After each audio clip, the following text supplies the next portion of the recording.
Hello friends, मैं उसीराज सिंह। स्वागत है आपका मेरे चैनल हिस्ट्री विद सिंह में। दोस्तों, आपने पिछले वीडियो में महमूद गजनवी के बारे में पढ़ा, उसके 17 जो आक्रमण उसने भारत पे किए थे उसके बारे में आपने देखा। ठीक है, तो आज के वीडियो में दोस्तों आप जो है मोहम्मद गोरी के बारे में पढ़ेंगे। यह जो है महमूद गजनवी के आक्रमण के लगभग 150 वर्ष बाद जो है ये जो है मोहम्मद गोरी है ये भारत पर आक्रमण करता है। ठीक है, तो आज के वीडियो में आप मोहम्मद गोरी के बारे में पढ़ेंगे। तो आइए देखिए मोहम्मद गोरी। ठीक, देखिए 12वीं दिख रहा है आपको, 12वीं शताब्दी के मध्य में गोरी वंश का उदय हुआ। आरंभ में गोरी गजनी के अधीनस्थ थे, पर शीघ्र ही इन्होंने यह बोझ फेंक दिया। गौर में जो वंश प्रधान था, ध्यान दीजिए, गौर में जो वंश प्रधान था उसका नाम संसबानी था। ठीक है, ये संसबानी जो था ये प्रधान था किसमें? गौर वंश में। ठीक, मोहम्मद गोरी के समय में यह वंश प्रभावशाली हो गया और अपने आप को इसी वंश ने गजनी में स्थापित किया। ठीक, इसने जो है क्या कर दिया, जो गजनवी का शासक था जो है उसके बाद जो है इन्होंने अपनी सत्ता स्थापित कर ली। गजनी को अपना मुख्य स्थान बनाकर मोहम्मद गोरी ने भारत पर कई आक्रमण किए और दिल्ली सल्तनत की स्थापना का मार्ग प्रशस्त किया। समझ में आ गया आपको? दिल्ली सल्तनत आगे आप पढ़ेंगे आपको और अच्छे से समझ में आएगा। अब दोस्तों देखिए, जो भारत पर मोहम्मद गोरी के आक्रमण हुए हैं, ठीक है, ये मैंने मैप बनाया हुआ है जिससे आपको अच्छे से समझ में आए। तो आप देखिए, जो प्रमुख मोहम्मद गोरी ने भारत पर आक्रमण किया है उसकी चर्चा हम जो है कर लें। देखिए, गजनी मैंने बताया आपको, ठीक, गजनी यहाँ पे जो है गोरवंश का शासन था। यहाँ जो है आपका मोहम्मद गोरी शासन कर रहा था और ये कहाँ है? अफगानिस्तान एरिया में है। ठीक, अब आप देखिए, ये जो है मोहम्मद गोरी पहला आक्रमण करता है आपका मुल्तान पे। ठीक है, मुल्तान पे जो है ये पहला आक्रमण करता है और विजयी होता है। ठीक है, तो ये समय क्या है इसका? 1175 ईस्वी का ये समय है जब मोहम्मद गोरी ने मुल्तान पे आक्रमण किया। इसका ये प्रथम आक्रमण है। ध्यान दीजिए, एग्जाम की दृष्टि से जैसे मोहम्मद गोरी का प्रथम आक्रमण पूछेगा तो आप जो है बताएंगे मुल्तान। ठीक है, और समय क्या है? 1175। ठीक है, इसी 1175 और 76 के दौरान मुल्तान और उच्छ पे जो है आक्रमण करता है। उच्छ आपका यहीं पे था और मुल्तान आपका यहाँ है। ठीक, तो ये इस पे आक्रमण करता है और इसको जीतता है। उसके बाद क्या होता है? देखिए, दूसरा आक्रमण ये जो है करता है 1178 ईस्वी के समय में गुजरात पे। ठीक, गुजरात पे जो है ये दूसरा आक्रमण करता है और देखिए उस समय शासक कौन था? भीम द्वितीय। कौन था? भीम द्वितीय। क्लियर है? आपने महमूद गजनवी का आक्रमण आपने पढ़ा था, याद होगा आपको कि यहीं पे जो है भीम प्रथम था जो भाग गया था, जो लड़ा नहीं था, युद्ध छोड़ दिया था, लड़ा नहीं था। अब देखिए इस समय कौन है? भीम द्वितीय है। ठीक, तो ये भीम द्वितीय जो है के शासन काल में ये ये आपका मोहम्मद गोरी ये आक्रमण करता है और हार जाता है। तो ये इसकी क्या है? प्रथम पराजय होती है मोहम्मद गोरी की। ठीक, और ये बंदी बनाया जाता है और बाद में इसको छोड़ देता है भीम ने। ठीक, और देखिए अब आ जाइए 11। अब तीसरा युद्ध कौन सा? ये ध्यान दें, ये अगला जो युद्ध करता है ये देखिए, ये जो अगला आक्रमण करता है दिल्ली। ठीक है, दिल्ली के शासक चौहान वंश का पृथ्वीराज तृतीय। पहले उस समय की थोड़ी सी आप शासन व्यवस्था समझ लीजिए, कौन कहाँ था। गुजरात के बारे में आपने देखा। अब देखिए यहाँ दिल्ली और अजमेर पे जो शासन कर रहा था उस समय था पृथ्वीराज चौहान। ये चौहान वंश का शासक था। देखिए ये अजमेर, आप तो ये कहानी जानते ही होंगे कि जो अजमेर का पृथ्वीराज चौहान जो है शासक था, मतलब उत्तराधिकार तो मिला ही था अजमेर का। दिल्ली जैसे कि जो इसके पिता थे, ठीक है, पृथ्वीराज चौहान के पिता जो थे, तो यहाँ पे इनकी शादी हुई थी दिल्ली में, जो तोमर वंश के थे। तो इनको जो है, इनके नाना जो थे, आपके पृथ्वीराज चौहान के नाना जो थे, उनके यहाँ कोई वंशज उनका जो है नहीं होता है। तो ये जो है गोद में उत्तराधिकार जो है सौंप देते हैं पृथ्वीराज चौहान को, ठीक है ना। तो अब उनका देखिए अजमेर तो था ही, अब दिल्ली भी जो है उनकी हो गई, है ना, पृथ्वीराज चौहान की। तो अब इनका क्षेत्र भी बड़ा हो गया। अब आप देखिए अजमेर के साथ साथ दिल्ली, इनका पूरा क्षेत्र जो है पृथ्वीराज चौहान को मिल गया। और उस समय के पृथ्वीराज चौहान जो है एक प्रसिद्ध शासक थे, है ना। अब देखिए एक तीसरी और थी शक्तिशाली शासक, कन्नौज। यहाँ पे आप दिख रहा होगा, उस समय कन्नौज पे जो है जयचंद नाम का जो है शासक गढ़वाल वंश का शासन कर रहा था। ये भी एक शक्तिशाली शासक था। लेकिन अब ध्यान दीजिए कि जो ये पृथ्वीराज चौहान थे और इनसे जो है कन्नौज के राजा जयचंद की बनती नहीं थी। अच्छा, और इसमें जो है आग में घी का काम किया कि पृथ्वीराज चौहान ने जो जयचंद की, ये जो यहाँ का शासक जयचंद की जो पुत्री थी संयोगिता, तो उनको जो है उनका अपहरण कर लेते हैं, या जो है स्वयंवर से जो है, क्योंकि संयोगिता ऐसा पढ़ने को मिलता है जो है चंद्रबरदाई द्वारा लिखा पृथ्वीराज रासों में, कि जो संयोगिता थी वो पृथ्वीराज से प्रेम करती थी और पृथ्वीराज जो है उनको स्वयंवर से वहाँ से उठा लाते हैं, क्योंकि ये जो है जयचंद इनसे जो है घृणा करता था और इनको जो है वो स्वयंवर में नहीं बुला रहा था, ठीक है ना। तो ये जब संयोगिता को उठा लाते हैं तो फिर देखिए और जो दुश्मनी थी वो और भी तगड़ी हो जाती है। तो आप ध्यान दीजिए, ये आपस में इनकी भी जो पृथ्वीराज चौहान थे गुजरात से भी नहीं बनता था और इनसे कन्नौज से भी नहीं बनता था, और भी जो शासक थे राजपूत, वो आपस में इनकी बनती नहीं थी। तो एक कारण ये भी था उस समय जो है राजपूतों के वंश जो राजपूत थे हारने का, कि उनमें जो है आपस में एकता नहीं थी, वो परस्पर जो है आपस में लड़ते रहते थे, और ये भी एक कारण हार का बनता है। अब देखिए, तो यहाँ जो है दिल्ली और अजमेर का एक प्रसिद्ध जो है शक्तिशाली शासक होता है, और यहाँ पे आपका मोहम्मद गोरी आक्रमण करता है। पहला आक्रमण तराइन का पहला आक्रमण होता है पृथ्वीराज तृतीय और पृथ्वीराज और मोहम्मद गोरी के बीच ये प्रथम लड़ाई 1191 ईस्वी में। देखिए 1191 में तराइन के मैदान में ये प्रथम युद्ध होता है, जिसमें जो है आपका पृथ्वीराज क्या होता है, जीतता है और मोहम्मद गोरी हार जाता है। ठीक, तो ये है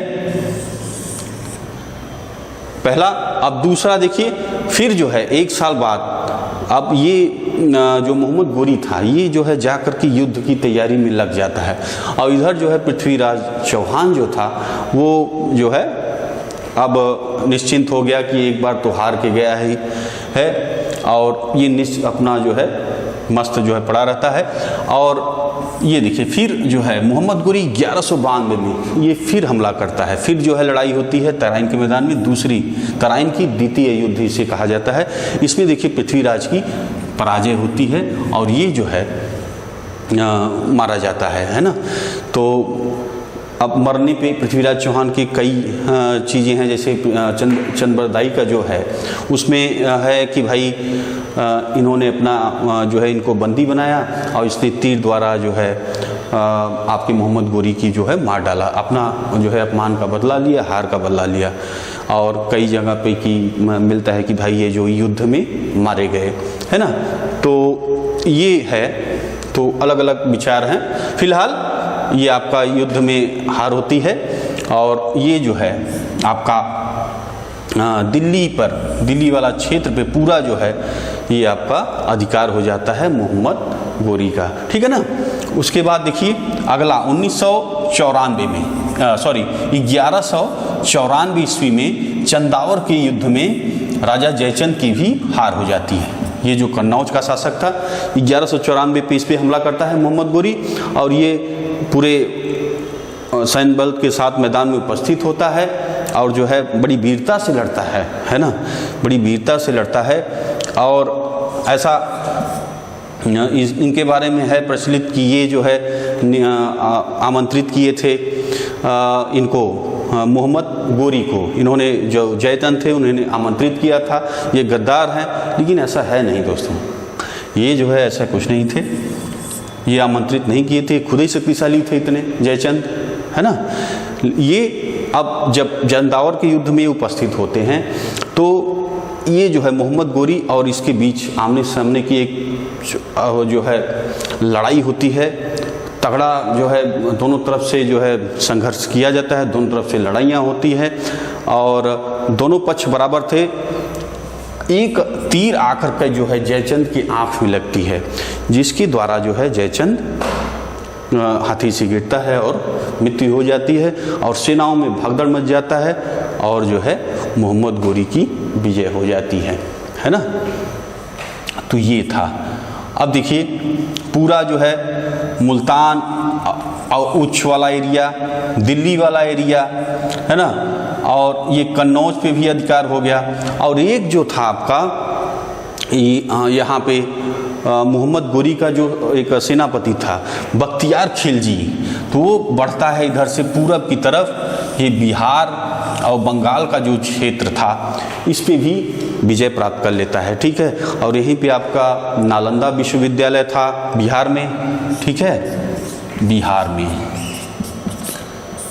में नालंदा विश्वविद्यालय था, विक्रमशिला विश्वविद्यालय था, उसको जो है जला देता है, तहस नहस कर देता है और बंगाल पे भी विजय प्राप्त करता है। तो पूर्व की विजय कौन करता है? बख्तियार खिलजी। कौन था? ये आपका था सेनापति, मोहम्मद गोरी का सेनापति था, ठीक है।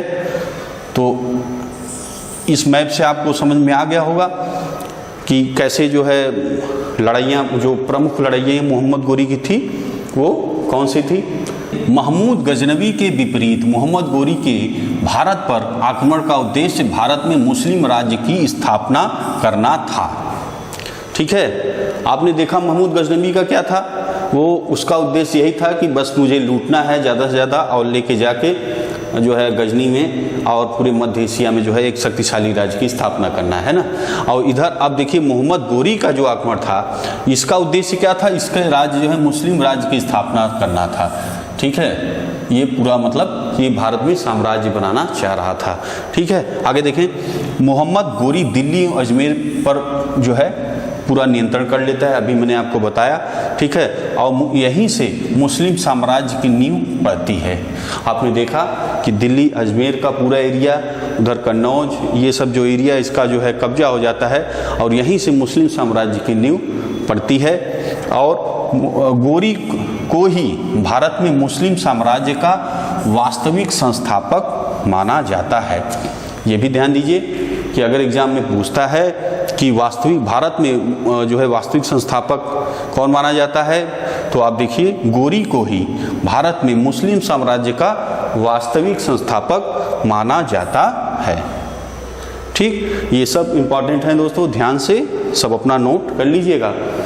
आगे देखें, कन्नौज विजय के बाद मोहम्मद गोरी के सिक्कों पर देवी लक्ष्मी की आकृति बनी है और दूसरी ओर कलमा जो अरबी में लिखा है खुदा है था, ठीक है, जिस पर देवनागरी लिपि में मोहम्मद बिन साम अंकित है।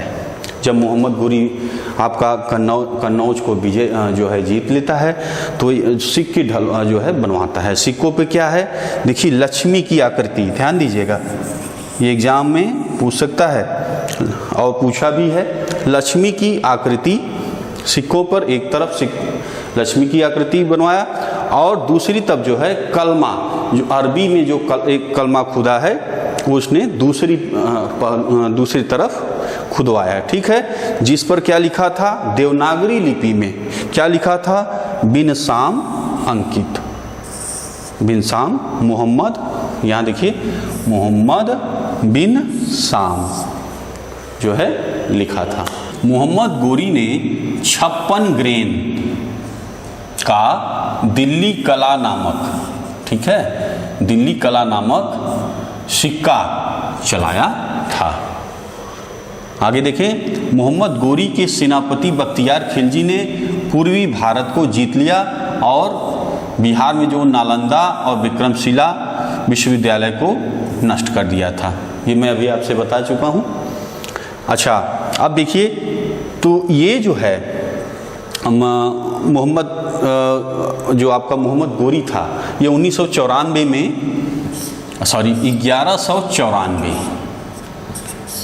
ठीक है, 1194 ईस्वी में अपने गुलाम जो था कुतुबुद्दीन, ये देखिए कुतुबुद्दीन ऐबक को 1194 ईस्वी में शासन को सौंप करके जो जीता था, वापस ही गजनी चला जाता है, ठीक है। तो फिर ये आता है, देखिए ये 1205 में, ठीक है, ये 1205 में फिर लौटता है और खोखरों जो सीमांत प्रदेश के थे, ठीक है, खोखरों को जो है ये हराता है और आता है और फिर जो है वापस जाने के लिए, अब देखिए 1206 ईस्वी में कुतुबुद्दीन ऐबक को भारत का नेतृत्व सौंप देता है, वापस अपने घर की ओर जाता है, ठीक है, वापस निकल जाता है और कुतुबुद्दीन ऐबक को जो है भारत का नेतृत्व सौंप देता है।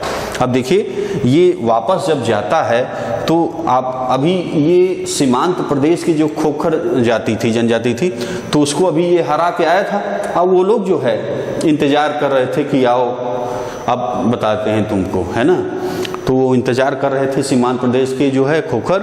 तो ये जब वापस जाता है, देखिए, तो ये दमयक नामक एक स्थान था, है ना, वहाँ पे जो है इसकी खोखर लोग जो है मार डालते हैं, हराते हैं और मार डालते हैं, ठीक है, हत्या इसकी कर दी जाती है। समय क्या था, 15 मार्च 1206 ईस्वी में, 15 मार्च 1206 ईस्वी में इसकी जो है हत्या कर देते हैं खोखर लोग, ठीक है। तो इस प्रकार इसका अंत हो जाता है मोहम्मद गोरी का। और जो बख्तियार खिलजी था, आपने देखा कि जो आपके बिहार बंगाल पे जो है हमला करता है, जीतता है, पूर्वी भारत को जीतता है, उसकी भी जो है मृत्यु ऐसे ही होती है जैसे जो है बीमार से ग्रस्त, 2-3 दिन एकदम बीमारी अवस्था में था और एक अमीर वहाँ पहुँचता है और ये वो देखता है कि औहदे में पड़ा है, एकदम जो है कमजोरी से, एकदम पूरी कमजोरी पड़ी है, उठ पेट के बल पड़ा है, वो पहुँचता है, चादर उड़ाता है और उसको जो है चाकू से घोंप के उसकी हत्या कर देता है। इस प्रकार जो है आपका बख्तियार खिलजी का भी अंत हो जाता है। मोहम्मद गोरी के दासों को देख लीजिए दोस्तों, ठीक है। मोहम्मद गोरी की जब मृत्यु हो जाती है तो उसके बाद यही दास जो है उसके स्थान पे इसको जो है, जो ये मोहम्मद गोरी ने जीता था, तो उसी पे जो है ये शासक हो जाते हैं, इसके जो दास थे। तो इनके दास को आप देखिए, ये देखिए ताजुद्दीन यल्दज, है ना, ताजुद्दीन यल्दज, ये जो है गजनी पे इसका शासन हो जाता है, ठीक है। और देखिए गुलाम वंश, है ना, ये जो है कौन है, कुतुबुद्दीन ऐबक। ये आपने देखा कि जो मुल्तान वाला एरिया था और दिल्ली का एरिया था, है ना, पूरा जो है ये कौन शासन करता है, इसका गुलाम मोहम्मद गोरी का कुतुबुद्दीन ऐबक। आपने अभी पढ़ा कि इसी को जो है सौंप कर जाता है मोहम्मद गोरी और जो है उसको खोखर लोग मार देते हैं, है ना।